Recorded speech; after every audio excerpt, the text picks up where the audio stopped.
Dear student, today my lecture topic is optical fiber part 2. In a part 1, I have discussed basic fundamental of optical fiber. I will discuss the structure and principle and also the propagation of the light in a optical fiber.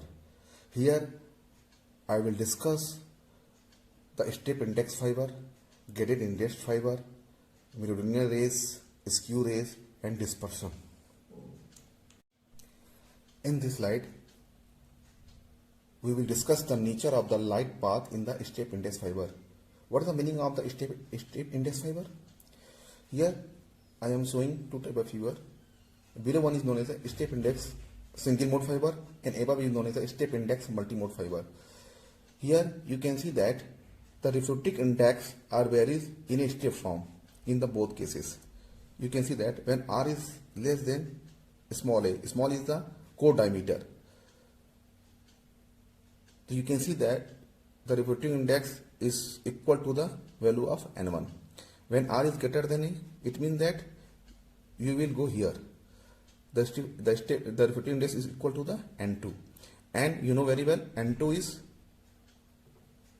rare medium as compared to the N1 because N2 is the refractive index of the cladding and N1 is the refractive index of the core. The inner part is known as the core and this part is known as the cladding. And also you can see that here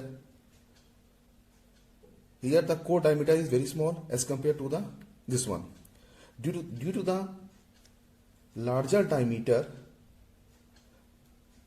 the light is traveling in a different path. You can see here.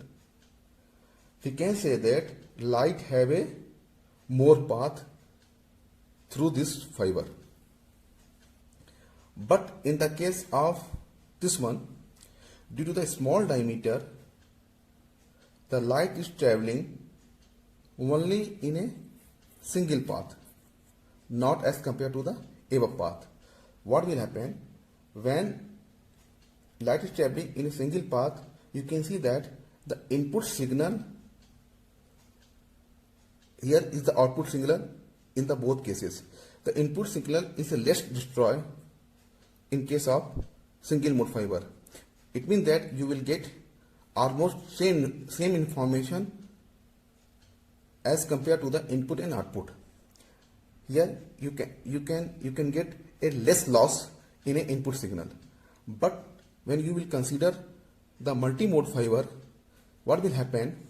You can see that because of the refractive index is constant in everywhere inside the core and light is traveling with a different length. What will happen when the light is travel through this fiber axis? It will be reaches faster as compared to these two rays because they have taken a more path length, so that they will be reaches at a different time at the output. What will happen due to this time? So what will happen that the input signal is almost destroyed and you will get a loss the information at the output. This problem will be resolved in a gated index fiber. In a case of the gated index fiber, the refractive index varies at the axis of the core is more as compared to the interfaces of the core and cladding. What will happen here? The light is traveling very fast as compared to the here, and so that all the light path will be reached at the same time. I will discuss in the next slide what is the behavior of the gated index fiber. Here you can see that the diameter of the core in case of the step index multi-mode fiber, in case of the step index single mode fiber, and also here the light is traveling in a straight right path. You can see that here is the advantage in a step index single mode and advantage in step index in multi mode. In a step index single mode, high bandwidth, high capacity, low attenuation and long distance communication. And step index multi-mode fiber is less expensive as compared to this one. Disadvantage, the step index single mode fiber is very expensive, but the disadvantage of the step index multi-mode fiber, the low bandwidth, low capacity, and high attenuation and shorter distance communication. Here we can use the source as a laser. Here we will use the LED. The numerical aperture is very low in case of the step index single mode fiber, and it is very high in case of the step index multi-mode fiber. Now I will discuss the nature of the light path in a gradient index fiber in a next slide. Here I will discuss the nature of the light path in a gradient index fiber. Here you can see here that the reflecting index varies in a step form. Here is the core axis, and this one is the core and cladding interfaces. What will happen? You can see that each layer have a constant reflecting index, but will be decreases up to the above layers. What will happen when light is traveling from denser to rare? What will happen? The light will be bent far away from this perpendicular, so that the light is continuously bent at each layer, so that the no total internal reflection happens, because reflections bending of the light rays back into the fiber axis before they reaches the cladding boundary. You can see that the light is bending through the reflection. It will not follow the total internal reflection in case of the gradient fiber. Also you can see that this is the form in a step form, but you can see here the reflecting index varies in a continuous manner. You can see that light is follow a bending path as compared to the straight line path in a previously case. In a step index fiber, the light path is follow a straight line path, but as compared to the gradient index fiber, the light path is follow as a band path.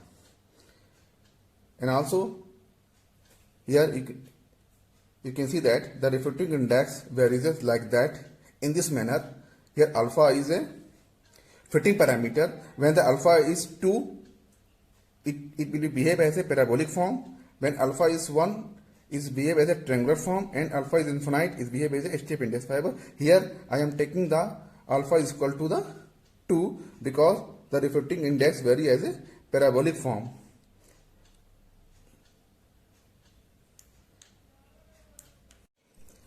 In this slide, I will discuss the nature of the light path in a gradient index fiber. Here you can see that the light wave follow as a sinusoidal path. You can see here this part is the core, this part is the cladding. You can see that the core is varies as a parabolic form. At the center, it have a more denser as compared to the interfaces of core and cladding. Due to the variation in the reflecting index, light is traveling at a different velocity, but it will be reached at the same time at the output. You can see that at the axis have a more denser, so that light is travel very slow, very low as compared to the above one. So what will happen? Here light is traveling very slower, here light is traveling very faster as compared to the this one, and so that all the light rays will be reached at the same time, so that the output is getting as a less distortion as compared to the input.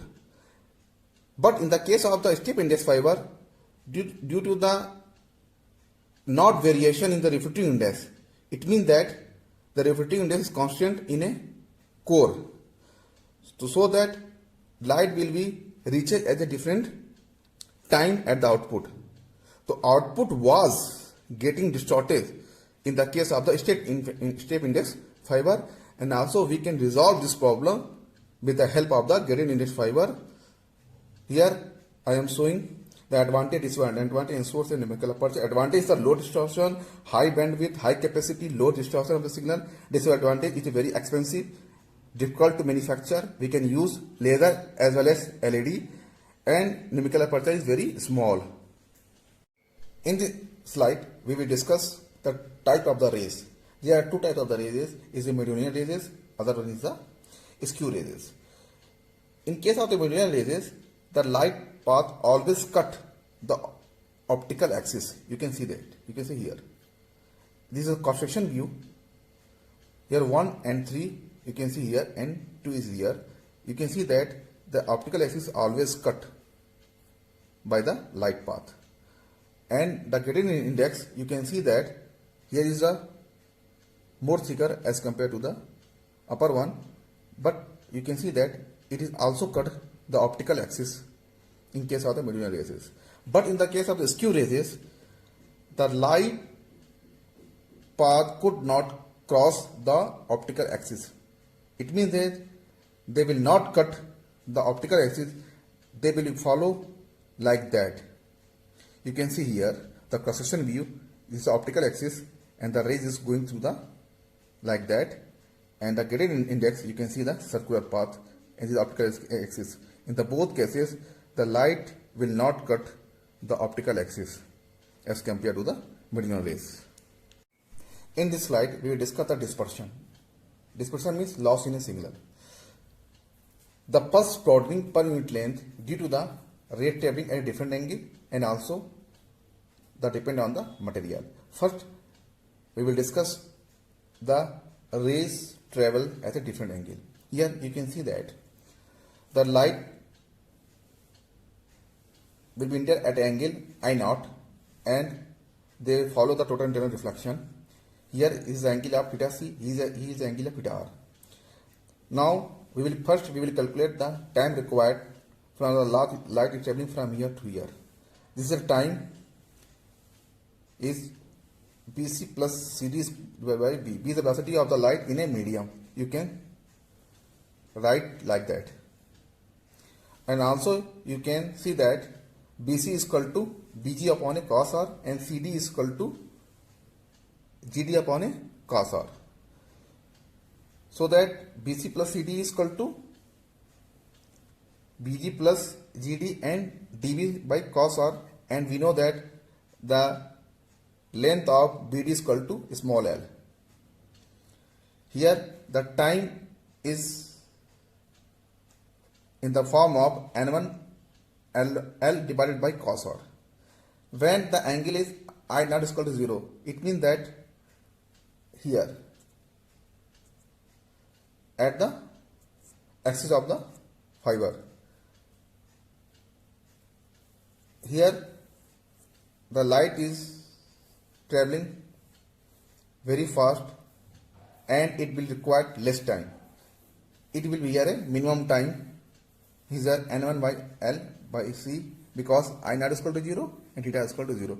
But at angle is I naught, at the angle of I naught, you will get here the angle of theta C. You can write that theta R is equal to pi by 2 minus theta C.